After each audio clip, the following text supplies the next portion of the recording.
Reláciu Bezbúdovci vám prináša spoločnosť Dopres www.dopress.sk. Reláciu Bezbúdovci vám prináša spoločnosť Giltrade, dodávateľ krmiva Arkwrights pre Slovenskú republiku.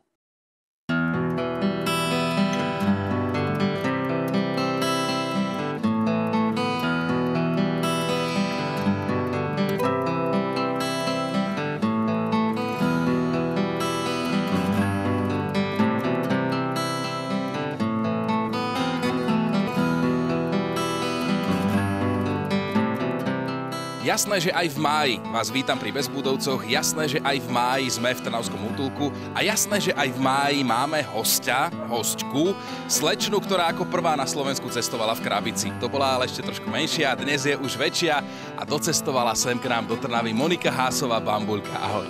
Ahojte. Vítaj u nás v Trnave. Ďakujem. Bola si už niekedy v útulku, alebo dnes máš s našimi divákmi v Bezbúdovcoch premiéru? Toto je môj prvýkrát v útulku a som dosť prekvapená, že som ešte nikdy nebola v útulku. A čo by si robila možno teraz, keby si nebola v Trnavskom útulku? Venovala by si sa mamičkovským povinnostiam, alebo? No takýmto mamičkovským a robím aj iné veci. Dobre, tak o tom všetkom sa spolu porozprávame, ale poďme sa pozrieť na tie psy, ktoré sú tu v Trnave. Keira je v útulku od marca. Majiteľ ju spoznal na Facebooku, napísal, že si pre ňu príde, ale nakoniec sa odmlčal. Keire vôbec neprekáža nezáujem nezodpovedného majiteľa, zrejme až v útulku si našla záujem a lásku. So svojou parťáčkou sa vie prehrať celý deň. Keira má asi rok, je hravá, miluje dlhé prechádzky a je znášanlivá so psíkmi. Je veľmi aktívna a ocenila by teda športovo založenú rodinu, s ktorou by sa na prechádzkach vybláznila a potom doma v peliešku by si užívala leňošenie. Pre svoj temperament ale nie je vhodná do rodiny s malými deťmi, ktorým ukazuje, ako miluje ľudí. Keira je sterilizovaná, očkovaná aj čipovaná. Spartacus je kríženec nemeckého ovčiaka, ktorý je v útulku od začiatku marca. Do útulku ho priviezla mestská polícia, takže o jeho pôvode nie je známe nič. V útulku bol najprv opatrný a nebol z neho veľký mojkáč. Postupom času si ale začal zvykať na to množstvo psíkov a takisto na ľudí. Určite patrí do rodiny, kde majú skúsenosť so psíkmi, možno by postrážil aj firmu, ale iba takú, kde je o psíkov dobre postarané. V útulku s ním zatiaľ nie sú žiadne problémy. Spartacus si zvykol, ale určite by rád vymenil koterec za záhradu. Toto je Spartacus. Bentley bol pri odchyte tvrdý oriešok. 2,5 hodiny trvalo 3 pracovníkom útulku, aby ho presvedčili, že túlať sa na frekventovanej zeleneckej ceste na kruhovom objazde v čase dopravnej špičky nie je práve najlepší spôsob prechádzky. Pomohla až veľká dávka uspávacieho prostriedku a Bentley sa prebral až v útulku v peliešku. Vysilený a vyhľadovaný Bentley si pospal do druhého dňa a ráno sa potom prebral ako milý kontaktný psík. Bentley miluje ľudí, chce byť stále pri nich, v koterci ale plače, ale ako náhle je vypustený, uteká si pre pohľadenie. Je čistotný, takže je asi vyhodený z bytu a preto ten veľký stres pri odchyte. Bentley je ten najskvelejší pes pre ľudí, ktorí chcú mať doma spoločníka. Pozeráte Májových Bezbúdovcov a toto je jedno zo šteniatok, ktoré cestovalo v krabici. Všetky boli nájdené v jednej veľkej krabici od televízora a dostali sa našťastie sem do útulku, mohli ich postihnúť o mnoho horší osud. No a také dievčatko, ktoré cestovalo kedysi v krabici až k dedovi Jozefovi, poznáme my všetci, dnes už trošku vyrástlo, je to Monika Hásová, naša hostka. A každý host má takú súťažnú úlohu bez prípravy vymyslieť meno psíkovi, ktorého má na rukách. Takže toto je chlapec a odteraz to bude? Mňa prvé napadne Bubinko. Taký zlatý. Tak keby niečo vedel povedať, možno by ti niečo povedal na to, že odteraz bude Bubinko, ale dobre berieme. Mala si ty niekedy možno takéhoto malého Bubinka, niekedy u babky doma, nejaké šteniatko, psíka? No, my sme mali takú situáciu doma, že my sme bývali v paneláku a to sa vlastne nedalo sklbiť, aby sme mohli mať nejakého psíka. Tak na chalupe sme si obľúbili jedného a toho sme stále donášali k nám. Volal sa Šarik. No a o neho sme sa starali vždy cez víkendy. A to bol taký jediný vzťah, taktože s obsom. Ostatné sme mali, že hlodavcov a papagájov. To bolo jediné, čo sme mohli mať doma. Ja som si všimol, keď sme sa tu tak prechádzali, lebo tak sú tu veľmi pekné psíky, všetko sú to originály, ale máš ty taký jeden typ trošku, ktorý sa ti páči viac ako ostatný. Aký je to Áno, typ? ono to je tak vždy, že ideš, pozeráš, zrazu pozrieš a toto je tvoj typ. Ako človek, nie? Že má takú briadočku. Áno, také bradáčovité sa ti páčili tie psíky, 3 sú tu také. Áno. No tak ten jeden sa mi celkom ľúbil. No ale nemôžeme ho zobrať domov, bohužiaľ. Ty tak na striedačku žiješ na Slovensku, v Holandsku si bola, Maďarsku a tak ďalej. Možno si všimla, ako sa tam ľudia správajú k psom, alebo či sú tam túlavé psy takisto ako u nás na Slovensku, ako to tam celé funguje, Holandsko, Maďarsko.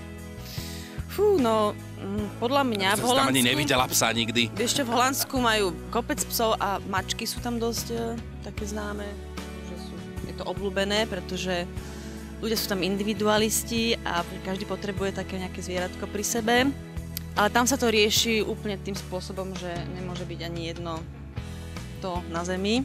Je tam proste spôsob, sú tam na to tie papieriky a veci. A... Papieriky na to sú aj u nás, len nikto to nepoužíva nejak. No, ale neviem, akože vo všetkých miestach sú takéto... Zase nie, lebo napríklad tiež ma ide šlak trafiť, keď to zdvihnem a nemám to potom kde zahodiť, lebo koše buď nie sú, alebo sú rozmlátené. No oni to potom berú do tašky a so sebou. Doma vybalíš kabelku a máš tam všeličo, hej? Ešte videla som v Austrálii akože také vymoženosti, že som mala pocit, že tí psi akože sú úplne rovnocenní s človekom. A keď sa teraz vrátime o niekoľko x rokov dozadu, keď si ťa pamätáme ako malú bambulku, ktorá mala svojho deda Jozefa. A psíka. A psíka. A toto som sa chcel spýtať na toho psíka s bambulkou. Že či si ho ty, ako si ho ty vnímala, bol to tvoj kamoš, alebo... Jasné, podľa mňa decka všetky majú ako prirodzene inklinujú k zvieratám, teda ak tam nie je nejaká trauma, že sa neboja, že sa niečo tam stalo, že kusol alebo tak, ale podľa mňa prirodzene to vychádza z dieťaťa, že má vzťah k psovi alebo zvieraťu.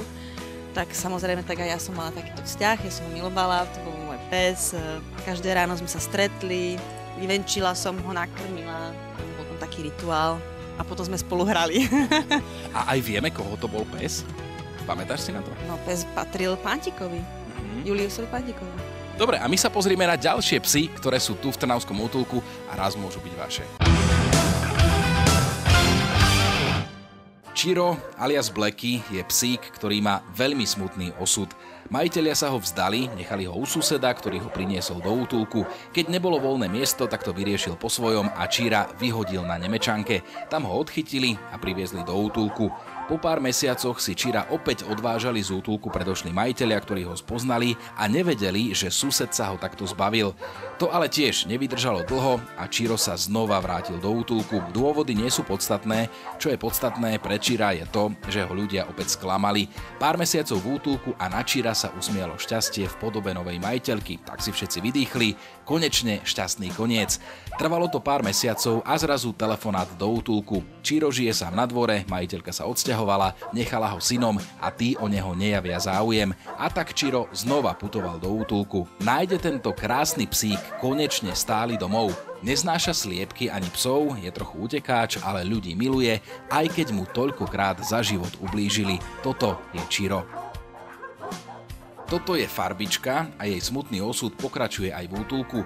Bola zachránená z ulice a žila na dvore s niekoľkými psami, ale pre zlú finančnú situáciu a možnosť nechcených šteniat sa rozhodla majiteľka dať 2 fenky na veteríne uspať.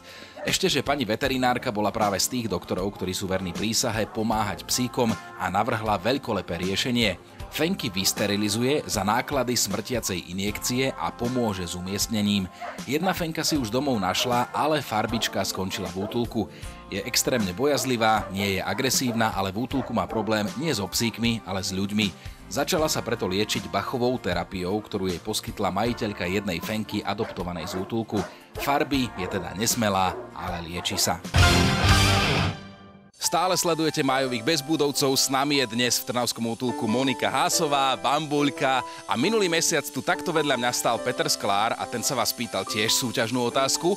Toto je človek, ktorému gratulujeme k výhre, dostáva granule pre jeho psíka od nášho sponzora a Monika sa vás do budúceho mesiaca pýta. No, čo asi by som sa mohla spýtať, že akým spôsobom cestovala bambulka po A lietadlom, po B vlakom, po C škatulou?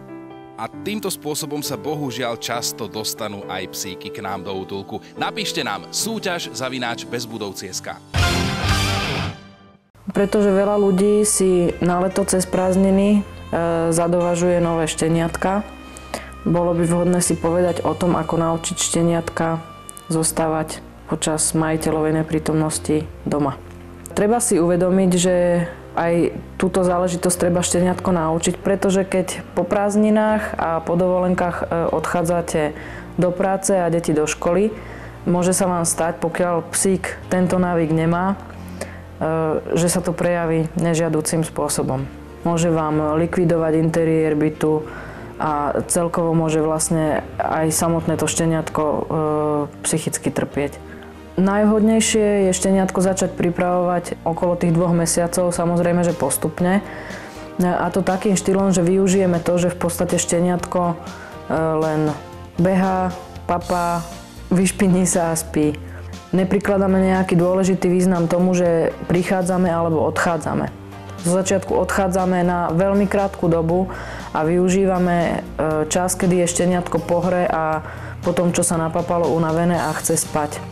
Pokiaľ zabuchnete dvere a šteniatko začne vnútri kňučať, tak je najideálnejšie jednoducho si sadnúť na schody a počkať, kým sa ukludní. Ide o to, aby šteniatko nedosiahlo tým kňučaním to, že mu budete venovať pozornosť, pretože šteniatku je úplne jedno, akú pozornosť mu venujete. Či to je v zlom, že mu vynadáte, alebo je to v dobrom, ale dosiahlo to, že tú pozornosť vašu obratilo na seba. Takže v podstate treba využiť ten čas dovoleniek a prázdnin, ale nie na to, aby ste sa šteniatku len plnohodnotne venovali, ale aj na to, aby ste ho vlastne privykali na túto samotu. Úplne pomaličky, postupne, je to ideálny čas na to. Bezbúdovcom je aj Lunita. V jeden podvečer zazvonil v útulku pán, ktorý priviezol vraj obeseného psa. V Cíferi sa 2 dní potulovala Lunitka, ktorú síce nikto neobesil, ale obojok alebo možno špagát jej majiteľ nechal asi od šteniatka na krku. Ten sa jej počas života zaril do krku a vytvoril tak nepeknú ranu. Lunita dostala ošetrenie, rana sa vydezinfikovala, počas niekoľkých dní sa natierala hojivou masťou a za pár dní bola Lunitka našťastie fit, takže aj jej sebavedomie podrástlo. Do útulku prišla ako submisívna Fenka, ktorá bola v strese, ale po pár dňoch pobytu je z nej atraktívna, hravá a ľudí milujúca slečna. V útulku ju čaká ešte sterilizácia a po nej už len hľadanie krásneho domova. Toto je Lunita. Šamír je kríženec, možno retrievera. Je to krásny macko, ktorý miluje ľudí a od prvého momentu v útulku vidno, že nemá problém s ničím. O jedlo z misky sa vie podeliť aj s kolegyňou v koterci, ustúpi štekajúcemu provokatérovi a keď zbadá záujem ľudí, je nesmierne šťastný. Môže byť adoptovaný aj do rodiny s deťmi, lebo vie byť spoločníkom, ale ak treba, rád postráži. Šamír je kastrovaný, tak nemá predpoklad opúšťať dvor za hlasom svojho srdca. V útulku čaká na domov od polovice marca. Toto je Šamír. Archie sa potuloval 2 týždne po dedine a po dohovore s pánom starostom bol práve ním osobne privezený do útulku.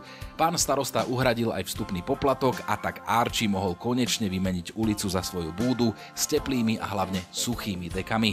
Tento psík je kríženec labradora s priateľskou povahou, je aktívny a neposedný. Spanie pod holým nebom sa odrazilo na jeho kožušku, ale keď bude vhodné počasie, Archie ho čaká v útulku voňavý kúpeľ.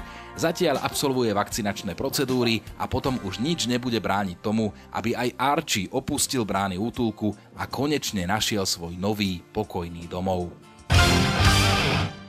Sledujete Májových bezbudovcov, ešte s nami Monika Hásová. Keby sme boli teraz v takej tej lifestyleovej relácii, tak by sme si ju pozreli, že čo má teda Monika na sebe, ako pekne sa obliekla, niekto by to zhodnotil určite zvláštnym spôsobom. Ale my sa tešíme, že si vôbec prišla, že sme ťa mohli vidieť v Trnave v útulku a kde ťa aj naši diváci môžu vidieť, možno naživo stretnúť. Festival Divné veci v Starej Turej. Je to región Myjava, Biele Karpaty a inak budete tam môcť vidieť aj Chyna, bude moderovať. Aha, tak ďakujem, prídem. A o čom bude festival Divné veci? Festival Divné veci, no budú tam samé divné veci, budete sa diviť a logo to je, že kôň, takže budú tam aj koniny a divadelné predstavenia, koncerty v rôznych lokalitách po celej Starej Turej. Tak sa príďte pozrieť. Dobre, a príďte sa pozrieť aj na ďalších júnových bezbudovcov vo vašej televízii. Tebe ďakujeme za návštevu. A ja ďakujem. A s vami sa vidíme. Ahoj. Ahoj. Sú tu bezbudovci.